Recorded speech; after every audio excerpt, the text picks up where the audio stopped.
दोस्तों, नए कानून पे मीडिया यूट्यूबर की फैलाई गई अफवाहों से बचें। ये 3 नए कानून भारतीय न्याय संहिता, भारतीय नागरिक सुरक्षा और भारतीय साक्ष्य अधिनियम 3 बड़े बदलाव भारत सरकार ने किए हैं। इन 3 कानून के आधार पर इस देश में बड़े लंबे समय तक चलाया गया है। अब इन 3 कानून में बड़ा बदलाव लागू 1 जुलाई 2024 से लागू होगा। अब इसे समझना होगा दोस्तों कि लोग गलत थंबनेल लगाकर मिसलीड करते हैं, ऐसी ऐसी बातें करते हैं, लिखते हैं या वो समझाने की कोशिश कर रहे हैं कि इस नए कानून के लागू होने के बाद पति के ऊपर जितने भी मुकदमे दर्ज हैं वो सभी खत्म हो जाएंगे। ऐसी बातें कर दी जा रही है। यह भी कहा जा रहा है कि ये कानून जो पहले से मुकदमे दर्ज है उन सब पे लागू हो जाएगा और उसमें सज़ा हो जाएगी और उसके तहत ज़्यादा से ज़्यादा सज़ा के प्रावधान है। उसमें इंसान फंसता चला जाएगा जिसके ऊपर पहले से मुकदमा दर्ज है। लोग ये भी जानना चाहते हैं कि वो बदलाव क्या है, वो बड़े चेंजेस क्या है, वो इस 3 नए कानून के तहत आने वाले हैं। आईपीसी, सीआरपीसी और एविडेंस एक्ट, ये 3 कानून बहुत इम्पोर्टेंट कानून थे। इनमें क्या बदलाव आ गया है ये जानना होगा। मिसलीडिंग इन्फॉर्मेशन आ रहे हैं। सच तो ये है कि इस नए कानून के तहत 1 जुलाई से नए जो केसेस दर्ज होंगे या नई एफआईआर जो दर्ज होगी, जो नए मुकदमे चलेंगे उनके ऊपर ही कानून लागू होगा। यानी पीछे से ये लागू नहीं होंगे। ये जिस दिन इस कानून को लागू करने की जो डेट निर्धारित कर दी गई है उस दिन से इस कानून की प्रक्रिया चलेगी। और दोस्तों, उससे पहले जो केस दर्ज है वो वैसे ही पिछले आईपीसी, सीआरपीसी और एविडेंस एक्ट के तहत ही उनकी प्रक्रिया चलेगी। उनमें जो ट्रायल चलेगा वो उसी कानून के तहत चलेगा। जज साहब को उसी कानून के तहत निर्णय देना है और ये 1 जुलाई के बाद भी वैसे का वैसा ही वो केस चलता रहेगा जो पहले से दर्ज है। 1 जुलाई से जो नए केस दर्ज होंगे, जो नई एफआईआर दर्ज होगी, जो नए कंप्लेंट मजिस्ट्रेट की कोर्ट में फाइल होगी या फिर कोई नया केस दर्ज होगा, उस मामले में ही यह नया कानून अप्लाई होता है। वहाँ से इस नए कानून की कहानी शुरू होती है। उसमें जो ट्रायल चलेगा केस का वो इस नए कानून के तहत ही चलेगा। एक गलत शब्द मीडिया यूट्यूबर बार बार यूज करती है कि ये जो कानून 3 क्रिमिनल लॉ में बदलाव आ रहा है, ये 3 क्रिमिनल लॉ बदलेंगे। बड़े बड़े अखबार भी यही लिखते हैं, ये 3 क्रिमिनल कानून नहीं है। Indian evidence act is not only a criminal law, ये क्रिमिनल और सिविल दोनों ही केसेस की प्रक्रिया है। उनमें कैसे साक्ष्य जाएंगे, कैसे विटनेस होगी, गवाही होगी, क्रॉस एग्जामिनेशन इन चीफ कैसे होगा, विटनेस पहले आएगा, कौन बाद में आएगा, कैसे किसकी गवाही एविडेंस एफिडेविट पे जाएगी, किसी को गवाही और तरीके से कोर्ट में खड़े होकर देनी होगी। ये सारी बातें उस एक्ट में है और उस एक्ट की प्रक्रिया क्रिमिनल और सिविल दोनों केसेस के लिए एप्लीकेबल है। तो ये कहना है कि क्रिमिनल लॉ चेंज हो रहे हैं, ये गलत है, तो एक गलत टर्म यूज किया जा रहा है। इंडियन एविडेंस एक्ट, साक्ष्य अधिनियम को ही बदला जा रहा है। अब मैं बात करूं दोस्तों कि वो बदलाव क्या है। वो बड़े बड़े बदलाव कुछ है या बस यही कानून को लाया गया है। बहुत इम्पोर्टेंट जानकारी मैं आपको दे दूं कि ज़्यादातर मेजर सेक्शन, जो ज़्यादा से ज़्यादा सेक्शन है, धाराएं है, उनको करीब करीब से वैसे ही रखा गया है। बस बदलाव लाए गए हैं कि 498A दहेज प्रताड़क केस बहुत विवादित सेक्शन है। आज इंडिया में इस पे मूवी तक बन रही है, तो इस सेक्शन को सिर्फ सेक्शन 85 बना दिया गया है। उसके जो तत्व है वो वैसे का वैसा रखा गया है, तो कोई बड़ा बदलाव नहीं आया है। दोस्तों, ज़्यादा सेक्शन तो सिर्फ रीसफलिंग है, एक जगह से दूसरी जगह उसको पहुंचा गया है, उनमें कोई बड़ा बदलाव नहीं आया है। अब मैं बात करता हूं कि आया क्या है, तो मैं बात बता दूं कि कुछ जिम्मेदारियां दी गई है पुलिस के ऊपर कि आप विद इन टाइम, इतने समय में आप किसी कंप्लेंट पे डिसीजन लोगे, या तो मना करोगे या एफआईआर दर्ज करोगे। और जो गंभीर अपराध है, जो कॉग्निजेबल ऑफेंस है, उसमें पुलिस को ये आदेश दिए गए हैं कि आप ऐसे केसेस में एफआईआर दर्ज करने से मना नहीं कर सकते। तो ये कुछ जिम्मेदारी दी गई है। पुलिस की तरफ से जो कमियां रहती थी, लोगों को अपनी एफआईआर दर्ज कराने के लिए थाने हजारों चक्कर लग जाते थे, जूते घिस जाते थे, पुलिस उन्हें दौड़ाती थी, तो ऐसे मामलों में एक निर्देश दिया गया है। ये एक बहुत अच्छी बात है।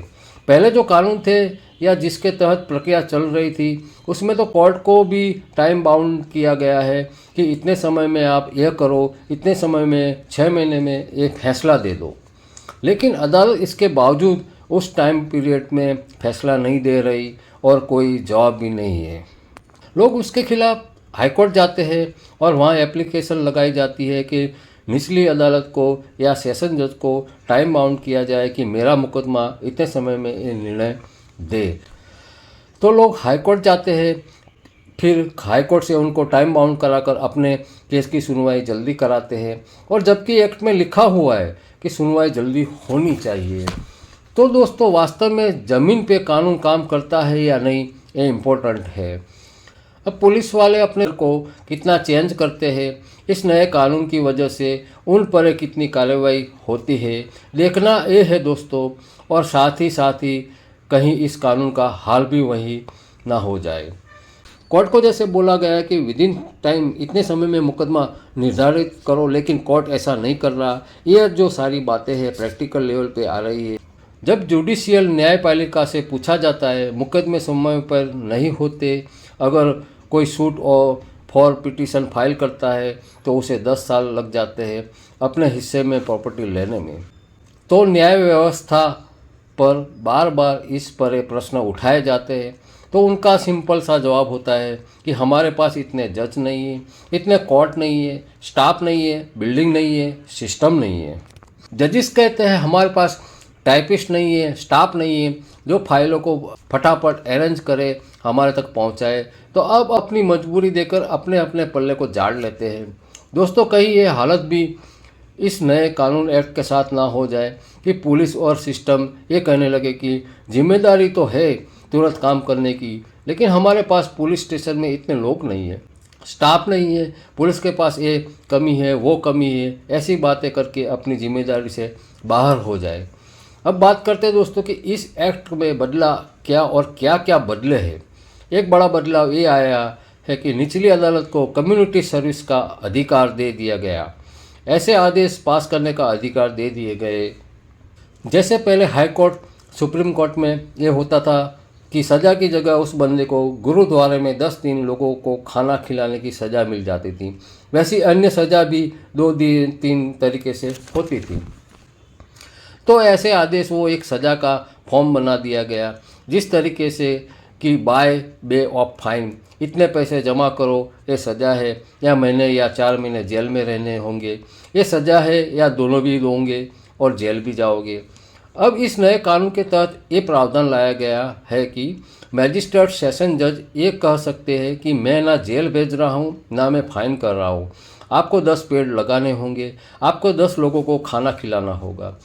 अब ये कैसे होगा, तो वो शख्स को एक टाइम दिया जाएगा कि इस डेट को आकर आप उस खाना खिलाने वाली या पेड़ लगाने वाली फ़ोटो वीडियो बनाकर कोर्ट में दोगे और खर्च की रिसिप्ट भी लगाओगे। ऐसे कोर्ट में एविडेंस देना है और कोर्ट में बताओगे कि मैंने सज़ा काट ली है। तो एक यूनिक सज़ा का प्रावधान आया है। ये बदलाव कुछ ऐसे थे जो डेड पड़े हुए थे, मृत थे, उन पर कोई काम नहीं होता था। फिर वो ऐसे सेक्शन थे जो अंग्रेज़ों के यानी सत्ता के पक्ष में थे, राज 2 का सेक्शन था, इन सेक्शन को हटा दिया गया है। वैसे कानून को जो सत्ता को ही ज़्यादा मजबूत कर रहे थे, उन कानून में बदलाव किया गया है और ये क्लेम किया गया है कि ये पीपल्स फ्रेंडली लोगों के पक्ष में कानून है। एक डेमोक्रेटिक सिस्टम, प्रजातांत्रिक व्यवस्था का जो कानून होता है वो बनाने की कोशिश की गई है। लेकिन बहुत बड़ा बदलाव नहीं आया है दोस्तों। 498 सेक्शन बड़े लंबे समय से लोगों ने सोचा कि ये दहेज प्रताड़ना खत्म हो जाएगा या इसमें कोई बड़ा बदलाव आएगा। इसे कॉग्निजेबल ऑफेंस ना रखते, नॉन कॉग्निजेबल ऑफेंस मतलब पुलिस गिरफ्तार नहीं करेगी, ऐसे कानून बना दिए जाएंगे। हस्बैंड वाइफ के बीच समझौता होता है तो ये केस वही ख़त्म हो जाएगा। ये कानून भी आने की संभावना थी, इसके निरस्त ख़त्म करने की बात भी हो रही थी, लेकिन पार्लियामेंट ने, सत्ताधारी जो सिस्टम है उसने ये साहस नहीं किया कि इस कानून को ख़त्म कर दे। इस कानून को एज इट इज़ बिल्कुल उसी शब्दों में ही सेम टू सेम रख दिया गया है, कोई बड़ा बदलाव नहीं आया है। Achin Gupta versus state of Haryana के केस में सुप्रीम कोर्ट ने बड़ी नाराज़गी जताई है। सुप्रीम कोर्ट ने कहा कि हमारे इतने जजमेंट थे, पीछे के जजमेंट थे कि इस कानून पर विचार करो, रीथिंक करो, बड़े बदलाव की ज़रूरत है, झूठे केसेस दर्ज हो रहे हैं, ऐसी चीज़ें जो है सुप्रीम कोर्ट ने की पिछली जजमेंट में आती रही है। सुप्रीम कोर्ट के इस दिशा निर्देश के बाद भी भारत सरकार ने इस सेक्शन को नहीं हटाया है, इसको वैसे ही बरकरार रखा है। रोड एक्सीडेंट के केस में सज़ा बढ़ा दी गई, फाइन बढ़ा दिए गए, जेल ज़्यादा कर दिए। तो ये भी बोला जा रहा है कि 1 तारीख से वो रोड एक्सीडेंट के केस में बढ़ी हुई जो सज़ा है वो शायद अप्लाई ना हो, उनके साथ फिर से कुछ काम करने पे विचार किया जा रहा है। ये कुछ बदलाव हो सकते हैं। वकील की मेहनत बढ़ जाने वाली है। अब नए केस में नए कानून को पढ़कर नए सेक्शन को याद रखना है, कोर्ट में फिर बहस करनी है, चीज़ों को फाइट करनी है। एडवोकेट का रिसर्च बढ़ने वाला है, बट वही उसे पहले वाले कानून को भी याद रखना है, क्योंकि पहले जो मुकदमे दर्ज है, जिनकी फाइल बन चुकी है, जिनके ट्रायल चल रहा है, उसे वो पहले वाले सेक्शन में ही सारी चीज़ें कंप्लीट करनी होगी। अब पहले वाले मुकदमे पता नहीं कितने समय पे ख़त्म होंगे, 2 साल, 4 साल, 5 साल, तब तक वो मुकदमे और उनकी फाइल वकील के पास है। तब तक वकील को, उस एडवोकेट को वो पहले वाले कानून भी याद रखने होंगे। तो एक लंबी प्रक्रिया चली गई, क्योंकि नए केस में ही ये कानून लागू हो रहे हैं। तो अब इन कानूनों को पढ़ने की जिम्मेदारी जज और एडवोकेट दोनों पे आ चुकी है। दोस्तों, ये कुछ खास मुद्दे हैं, नया कानून जो आने वाला है उसके रिलेटेड इसमें जानना और समझना भारत के हर नागरिक को ज़रूरी था। अफवाह से बचे और अपने वकील पर ही भरोसा रखे और सही जानकारी ले। जय हिंद।